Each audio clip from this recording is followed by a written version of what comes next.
हरियाणा और जम्मू कश्मीर विधानसभा चुनाव के लिए काउंटिंग जारी है और रुझानों के मुताबिक हरियाणा में बीजेपी सरकार बना सकती है। बीजेपी ने रुझानों में बहुमत का आंकड़ा पार कर लिया है।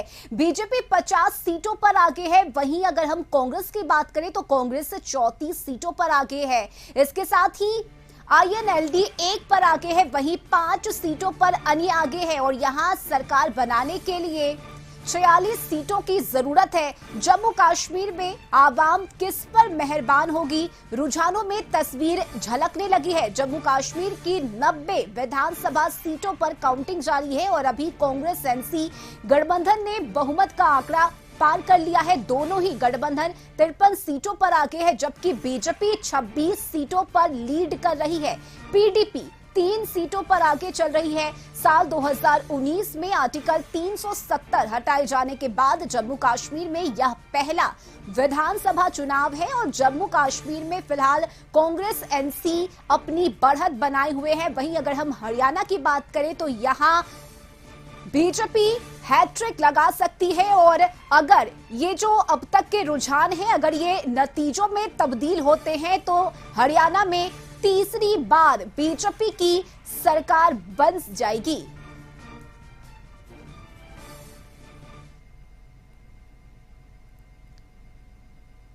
ये भी रिजल्ट को सामने आ जाने दीजिए और भारतीय जनता पार्टी ना जीत में इतराती है ना हार में चिंतित होती है। ये निरंतर पार्टी का कार्यों को लेकर के, महापुरुषों को विचारों को लेकर के हम जन जन तक जाते हैं, ये खासियत है। और 10 साल के शासनकाल में जिस तरह से भारतीय जनता पार्टी देश के और आम जन को सेवा करने का अवसर दिया, तो मुझे लगता है कि अगर जो भी रिजल्ट आता है, पक्ष है और विपक्ष, हम स्वीकार करते हैं। और दिल्ली से हमारे सहयोगी अंकित इस वक्त जुड़ गए हैं। अंकित, इन दोनों ही राज्यों की अगर हम बात करें तो देखिए हरियाणा में जो रुझान है अब तक के वो बीजेपी के फेवर में है और जम्मू कश्मीर के जो रुझान है वो कांग्रेस के फेवर में है। तो दोनों ही जगह बीजेपी और कांग्रेस के लिए खुशी की खबर है, लेकिन उसी के उलट दोनों को अब सोचना होगा, क्योंकि अब तक के जो रुझान आ रहे हैं अगर ये नतीजे में तब्दील होते हैं तो बीजेपी की जम्मू कश्मीर में हार होगी और हरियाणा में कांग्रेस की।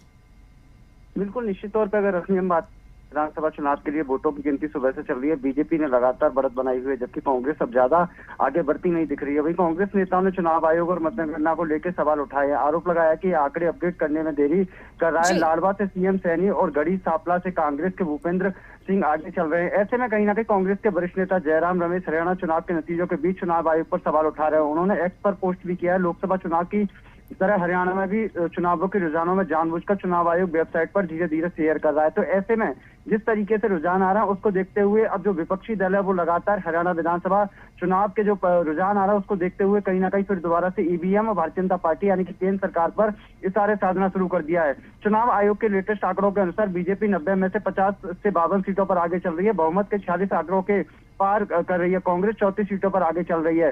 चुनाव आयोग की लेटेस्ट आंकड़ों के हरियाणा में चुनावों में कांग्रेस के पिछड़ने पर कांग्रेस पार्टी की जो नेता है सुप्रिया श्री ने तो उन्होंने कहा यह तस्वीर जल्द ही बदल जाएगी, हमारे पास हरियाणा से अच्छी खबर होगी।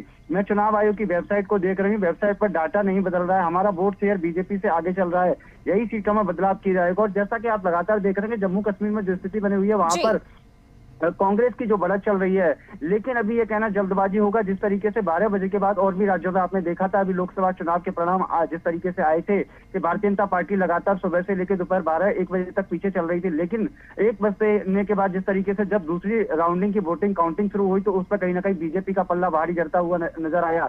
लेकिन जिस तरीके से जम्मू कश्मीर में 30 सीटों से अधिक पर आगे चल रही है भारतीय जनता पार्टी, उसको देखते हुए कहीं ना कहीं अब कांग्रेस भी लगातार अब सत्ते में आ गई है। ऐसे में हरियाणा का जो चुनाव है उसके साथ साथ जम्मू कश्मीर का जो काउंटिंग चल रही है वो काफी दिलचस्प नजर होती हुई आ रही है। रश्मि, बिल्कुल अंकित, इसके साथ ही अगर हम हरियाणा की बात करें तो देखिए यहाँ से अब तक के रुझान में बीजेपी आगे है और अगर यहाँ बीजेपी की सरकार बनती है, अगर ये जो रुझान है अगर वो नतीजों में तब्दील होते हैं तो बीजेपी के लिए ये हैट्रिक होगी। और चूंकि आगामी अभी विधानसभा के चुनाव और भी राज्यों में है, चाहे वो महाराष्ट्र की बात करें, हम झारखंड की बात करें, तो ये ऑक्सीजन देने का काम करेगी पार्टी को। बिल्कुल, अगर देखिए हम बात करें कि जिस तरीके से लेटेस्ट आंकड़ों के अनुसार हरियाणा चुनाव में कांग्रेस के पिछड़ने पर पार्टी की नेता है वो लगातार यही कह रहे हैं कि जल्दी तस्वीर बदल जाएगी, लेकिन पंचकुला विधानसभा सीट से भारतीय जनता पार्टी उम्मीदवार ज्ञानचंद गुप्ता 1115 वोटों से आगे चल रहे हैं। यहाँ पर पांचवें राउंड की गिनती शुरू हो चुका। कांग्रेस के चंद्र मोहन आपके प्रेमदर पीछे चल रहे हैं। वहीं हरियाणा में 90 में से 14 सीटों पर पूर्व मुख्यमंत्री कांग्रेस के वरिष्ठ नेता भूपेंद्र हुड्डा का दबदबा माना जाता है। बात ये सामने निकल कर आ रही है कि 14 में से 6 पर बीजेपी, तो 6 पर ही कांग्रेस को आगे बढ़त मिल रही है। तो ऐसे में कहीं ना कहीं जो जाट समुदाय है या फिर जो वहां पर लोकल का जो वर्चस्व बिजनेस होगा, जो कुश्ती की पहलवान बड़ी पहलवान है, वो भी कहीं ना कहीं इस बार पीछे नजर आ रही है। वो भी लगातार road show campaign, road show चुनाव रैली कर रही थी, लेकिन कहीं ना कहीं उनको भी कहीं ना कहीं इस विधानसभा चुनाव में झटका दिखता हुआ नजर आ रहा है। तोमो से सुश्री चौधरी लगातार आगे चल रही है और जिस तरीके से जो परिणाम और रुझान आ रहा है वो कहीं ना कहीं भारतीय जनता पार्टी को कहीं ना कहीं एक कारगर साबित होंगे। जिस तरीके से भारतीय जनता पार्टी के तमाम जो केंद्रीय नेतृत्व लगातार रोड शो कैंपेन, चुनावी जनसभाएं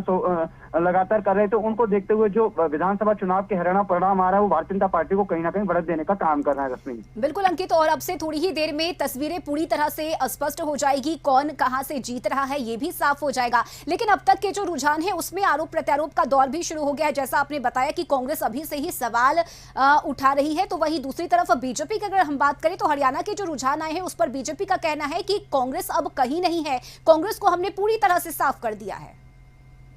बिल्कुल, निश्चित तौर पर जब भी लोकसभा का चुनाव हो, विधानसभा का चुनाव हो, जो विपक्षी दल हैं वो लगातार ईवीएम पर ठिकरा फोड़ना शुरू कर देते हैं। ऐसे में कांग्रेस पार्टी के तमाम जो वरिष्ठ नेता हैं वो लगातार जम्मू कश्मीर का चुनाव हो या हरियाणा का चुनाव हो, वो लगातार अब ईवीएम पर और चुनाव आयोग पर कहीं ना कहीं प्रश्न चिन्ह खड़ा करने का काम कर रहे हैं। रश्मि, लेकिन जिस तरीके से रुझान सामने निकल कर आ रहा है और बाकी थोड़ी देर में स्थिति साफ हो जाएगी किसका पल्ला किस पर भारी बैठता है।